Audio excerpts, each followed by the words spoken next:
ಸರ್ಕಾರದಿಂದ ಪದೇ ಪದೇ ಅಲ್ಪಸಂಖ್ಯಾತರ ಓಲೈಕೆ ಮಾಡಲಾಗ್ತಾ ಇದೆಯಾ ಎಂಬ ಪ್ರಶ್ನೆ ಸದ್ಯಕ್ಕೆ ಮೂಡ್ತಾ ಇದೆ. ಲಾಡ್ಲೆ ಮಶಾಕ್ ದರ್ಗಾ ಗಲಾಟೆ ಕೇಸ್ ಖುಲಾಸೆ. ಸರ್ಕಾರದಿಂದ ಪದೇ ಪದೇ ಅಲ್ಪಸಂಖ್ಯಾತರ ಓಲೈಕೆ. ಲಾಡ್ಲೆ ಮಶಾಕ್ ದರ್ಗಾ ಗಲಾಟೆ ಕೇಸ್ ಖುಲಾಸು. ಗಲಾಟೆ ಕೇಸ್ ವಾಪಸ್ ಪಡೆದ ಕಾಂಗ್ರೆಸ್ ಸರ್ಕಾರ. ಕಲಬುರಗಿಯ ಆಳಂದದಲ್ಲಿರೋ ಲಾಡ್ಲೆ ಮಶಾಕ್ ದರ್ಗಾ ಸ್ಪೀಕರ್ ಯುಟಿ ಖಾದರ್ ಮನವಿ ಮೇರೆಗೆ ಈ ನಿರ್ಧಾರ. ನಿನ್ನೆಯ ಸಂಪುಟ ಸಭೆಯಲ್ಲಿ ಗಲಾಟೆ ಕೇಸ್ ವಾಪಸ್ ಪಡೆಯಲಾಗಿದೆ. ಸರ್ಕಾರದಿಂದ ಈಗ ಪದೇ ಪದೇ ಅಲ್ಪಸಂಖ್ಯಾತರ ಓಲೈಕೆ ಮಾಡ್ತಾ ಇದ್ದಾರಾ ಎಂಬ ವಿಚಾರ ಸಾರ್ವಜನಿಕ ವಲಯದಲ್ಲಿ ಭಾರಿ ಚರ್ಚೆಗೀಡಾಗಿದೆ. ಯಾಕೆಂತಂದ್ರೆ ಕಾಂಗ್ರೆಸ್ ಸರ್ಕಾರ ಅಂತಂದ್ರೆ ಅಲ್ಪಸಂಖ್ಯಾತರ ಪರ ಇರುವಂತಹ ಸರ್ಕಾರ, ಅಲ್ಪಸಂಖ್ಯಾತರ ಓಲೈಕೆ ಮಾಡ್ತಾರೆ ಅಂತ ಸಾರ್ವಜನಿಕರು ಚರ್ಚೆ ಮಾಡ್ತಾ ಇರ್ತಾರೆ. ಅದಕ್ಕೆ ಈ ಒಂದು ವಿಚಾರ ಕೂಡ ಪುಷ್ಟಿ ನೀಡಿದಂತಿದೆ. ಈ ಒಂದು ಏನು ಕಲಬುರಗಿ ಜಿಲ್ಲೆಯ ಆಳಂದದಲ್ಲಿದೆ ಲಾಡ್ಲೆ ಮಶಾಕ್ ದರ್ಗಾ, ಇನ್ನು ರಾಘವ ಚೈತನ್ಯ ಶಿವಲಿಂಗ ಅಂತ ಕೂಡ ಕರಿತೀವಿ. ಈ ಒಂದು ವಿವಾದಕ್ಕೆ ಸಂಬಂಧಪಟ್ಟಂತೆ ಈ ಗಲಾಟೆ ಪ್ರಕರಣವನ್ನ ವಾಪಸ್ ಪಡೆಯಲು ಕಾಂಗ್ರೆಸ್ ಸರ್ಕಾರ ನಿರ್ಧರಿಸೋದು ಈಗ ರಾಜ್ಯ ರಾಜಕಾರಣದಲ್ಲಿ ತೀವ್ರ ಸಂಚಲನವನ್ನ ಮೂಡಿಸಿದೆ. ಅಪಚಾರ ಮಾಡಿದ್ದವರಿಗೆ ಬಿಡುಗಡೆಯ ಭಾಗ್ಯ. ಶಿವರಾತ್ರಿಯಂದೇ ಶಿವಲಿಂಗಕ್ಕೆ ಅಪಚಾರ ಆಗಿತ್ತು.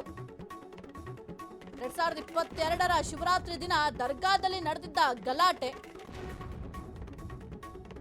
ದರ್ಗಾದಲ್ಲಿನ ಗಲಾಟೆ ಸಂಬಂಧ ದಾಖಲಾಗಿದ್ದಂತಹ ಕೇಸ್. ದರ್ಗಾದಲ್ಲಿನ ಶಿವಲಿಂಗ ಅದಕ್ಕೆ ಅಪಚಾರ ಮಾಡಿದ್ರು. ಸ್ವಚ್ಛ ಮಾಡಲು ಹೋಗಿದ್ದಾಗ ಕಲ್ಲು ತೂರಾಟ ಆಗಿತ್ತು. ಅಂದಿನ ಡಿಸಿ ಕೇಂದ್ರ ಸಚಿವರ ಕಾರಿಗೂ ಡ್ಯಾಮೇಜ್ ಆಗಿತ್ತು. ಕಾರಿನ ಗಾಜು ಒಡೆದು ಹಾಕಿದ್ದ ಆರೋಪಿಗಳು, ಜನರ ಮೇಲೆ ಕಲ್ಲು ತೂರಿ ಬೆದರಿಕೆ ಹಾಕಿದ್ದ ಆರೋಪಿಗಳು.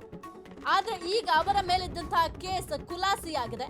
ಅಪಚಾರ ಮಾಡಿದ್ದವರಿಗೆ ಈಗ ಬಿಡುಗಡೆಯ ಭಾಗ್ಯ ಸಿಕ್ಕಿದೆ. ಶಿವರಾತ್ರಿಯಂದು ಶಿವಲಿಂಗಕ್ಕೆ ದೊಡ್ಡ ಪ್ರಮಾಣದಲ್ಲಿ ಅಪಚಾರವನ್ನ ಮಾಡಿದ್ರು. ಅಂದ್ರೆ 2022ರ ಶಿವರಾತ್ರಿಯ ದಿನ ಆದಂತಹ ಗಲಾಟೆ ಏನಿದೆ ಬಹಳ ಒಂದು ಬೇಸರವನ್ನು ಕೂಡ ವ್ಯಕ್ತಪಡಿಸಲಿಕ್ಕೆ ಕಾರಣ ಆಗಿತ್ತು. ಯಾಕೆಂತಂದ್ರೆ ದರ್ಗಾದ ಆವರಣದಲ್ಲಿ ರಾಘವ ಚೈತನ್ಯ ಶಿವಲಿಂಗಕ್ಕೆ ಅಂದ್ರೆ ಲಾಡ್ಲೆ ಮಶಾಕ್ ದರ್ಗಾ ಇನ್ನು ಒಟ್ಟು 13 ಪ್ರಕರಣ ಹಿಂಪಡೆದಿರುವ ಕಾಂಗ್ರೆಸ್ ಸರ್ಕಾರ, ನೂರಾರು ಜನ ಆರೋಪಿಗಳ ಬೆನ್ನಿಗೆ ನಿಂತ ಸರ್ಕಾರ, ಅಂದು ಜೀವ ಪಣಕ್ಕಿಟ್ಟು ಎಡೆಮುರಿ ಕಟ್ಟಿದ್ದ ಪೊಲೀಸರು, ಕಾನೂನು ಸುವ್ಯವಸ್ಥೆಗೆ ಎಳ್ಳು ನೀರು ಬಿಡ್ತಾ ಹಾಗಾದ್ರೆ ಕಾಂಗ್ರೆಸ್. ಓಲೈಕೆ ರಾಜಕಾರಣಕ್ಕೆ ಹಿಂದೂ ಸಂಘಟನೆಗಳು ಕೆಂಡ. ಒಟ್ಟು 13 ಪ್ರಕರಣಗಳನ್ನ ಕಾಂಗ್ರೆಸ್ ಸರ್ಕಾರ ಈಗ ಹಿಂಪಡ್ಕೊಂಡಿದೆ. ನೂರಾರು ಜನ ಆರೋಪಿಗಳ ಬೆನ್ನಿಗೆ ಸರ್ಕಾರ ನಿಂತಿರೋದು ಭಾರಿ ಆಕ್ರೋಶಕ್ಕೆ ಕಾರಣ ಆಗಿದೆ. ಕುರಿತು ಹೆಚ್ಚಿನ ಮಾಹಿತಿ ನೀಡ್ತಾರೆ ನಮ್ಮ ಪ್ರತಿನಿಧಿ ಪುರುಷೋತ್ತಮ್ ಕುಲಕರ್ಣಿ. ಈಗ ಬಹಳ ಈ ಒಂದು ವಿಚಾರ ಚರ್ಚೆಗೀಡಾಗಿದೆ. ಸರ್ಕಾರ ಪದೇ ಪದೇ ಅಲ್ಪಸಂಖ್ಯಾತರ ಓಲೈಕೆ ಮಾಡ್ತಾ ಇದೆ ಎಂಬ ಆರೋಪ ಕೂಡ ಇದೆ. ಈ ಒಂದು ವಿಚಾರ ಈಗ ಆ ಒಂದು ಆರೋಪಕ್ಕೆ ಪುಷ್ಟಿ ನೀಡಿದಂತಿದೆ.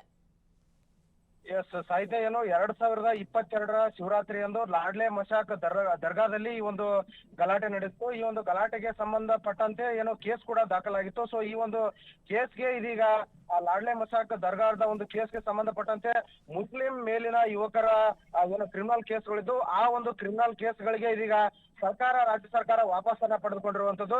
4 ವರ್ಷಕ್ಕೆ ಅಂದ್ರೆ ಸರ್ಕಾರ ಬಂದಂತಹ 4 ವರ್ಷಕ್ಕೆ ಈ ಒಂದು ಪ್ರಕರಣವನ್ನ ಸರ್ಕಾರ ಹಿಂಪಡೆದಿದೆ. ವಿವಿಧ ಪೊಲೀಸ್ ಠಾಣೆಗಳಲ್ಲಿ ಹಲವು ಏನೋ ಪ್ರಕರಣಗಳು ದಾಖಲಾಗಿದ್ದು, ಆ ಎಲ್ಲಾ ಕೇಸ್ಗಳು ಕೂಡ ಇದೀಗ ಹಿಂಪಡೆಯುವಂತದ್ದು. ಒಟ್ಟು ಸುಮಾರು 52 ಕ್ರಿಮಿನಲ್ ಕೇಸ್ಗಳನ್ನ ಸಚಿವ ಸಂಪುಟದಲ್ಲಿ ಒಪ್ಪಿಗೆಯನ್ನ ಪಡೆದು ಹಿಂಪಡೆಯಲಾಗಿರುವಂತದ್ದು. ಆ ದರ್ಗಾದ ಏನೋ ಆವರಣದಲ್ಲಿ ರಾಘವ ಚೈತನ್ಯ ಏನೋ ಶಿವಲಿಂಗ ಇತ್ತು. ಆ ಒಂದು ಶಿವಲಿಂಗಕ್ಕೆ ಶುದ್ಧೀಕರಣಕ್ಕೆ ಅವಕಾಶ ನೀಡದ ಇರಲಾರ್ದಕ್ಕೆ ಈ ಒಂದು ಗಲಾಟೆ ಆಗಿತ್ತು. ಸೊ ಈ ಹಿನ್ನೆಲೆಯಲ್ಲಿ ಅಲ್ಲಿ ಇರುವಂತಹ ಒಂದು ಡಿಸಿ ಆಗಿರ್ಬೋದು, ಎಸಿ ಆಗಿರ್ಬೋದು, ಎಲ್ಲಾ ವಾಹನಗಳನ್ನ ಜಖಂ ಕೂಡ ಮಾಡಲಾಗಿತ್ತು. ಇದೀಗ ಲಾಡ್ಲೆ ಮಶಾಕ್ ದರ್ಗಾ ಗಲಾಟೆ ಕೇಸ್ನಲ್ಲಿ ಬಿಗ್ ರಿಲೀಫ್ ಅನ್ನು ಕೂಡ ನೀಡಿರುವಂತದ್ದು. ಒಟ್ಟು 8 ಪ್ರಕರಣಗಳಲ್ಲಿ ಸಂಪುಟಗಳಲ್ಲಿ ಇದೀಗ ಸರ್ಕಾರ ಹಿಂಪಡೆದಿರುವಂತದ್ದು. ದರ್ಗಾದ ದೋಂಬಿ ಕೇಸ್ ನಲ್ಲಿದ್ದಂತ 8 ಪ್ರತ್ಯೇಕ ಕೇಸ್ಗಳನ್ನ ಇದೀಗ ದಾಖಲು ಮಾಡಿರುವಂತದ್ದು.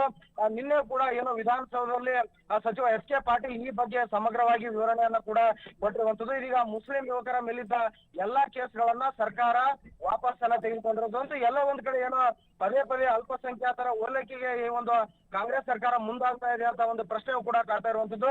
ಲಾಡ್ಲೆ ಮಸಾಕ್ ದರ್ಗಾ ಗಲಾಟೆ ಕೇಸನ್ನ ಇದೀಗ ಸರ್ಕಾರ ಹಿಂಪಡೆದಿದ್ದು ಹಿಂದೂ ಸಂಘಟನೆಗಳು ಕೂಡ ಇದರ ವಿರುದ್ಧ ಈಗ ದಂಗೆ ಹೇಳ್ತಾ ಇರುವಂತದ್ದು. ಏನು ಪ್ರಮುಖವಾಗಿ ಕಲಬುರಗಿ ಜಿಲ್ಲೆಯ ಆಳಂದ್ ಪಟ್ಟಣದಲ್ಲಿರುವಂತಹ ಲಾಡ್ಲೆ ಮಸಾಕ್ ದರ್ಗಾದಲ್ಲಿ ಸುಮಾರು 2022ರಲ್ಲಿ ಈ ಒಂದು ಘಟನೆ ನಡೆಯಿತು. ಈ ಒಂದು ಘಟನೆಯ ಬೆನ್ನಲ್ಲೇ ಇದೀಗ ಸರ್ಕಾರ ಈ ಒಂದು ನಿರ್ಧಾರವನ್ನ ತೆಗೆದುಕೊಂಡಿದ್ದು ಹಿಂದೂ ಸಂಘಟನೆಗಳ ಒಂದು ಗುರಿಗೆ ಕೆಂಗಣ್ಣಾಗಿರುವಂತದ್ದು. ಓಕೆ, ಥ್ಯಾಂಕ್ ಯು ಪುರುಷೋತ್ತಮ್ ನಿಮ್ಮೆಲ್ಲ ಮಾಹಿತಿಗಾಗಿ.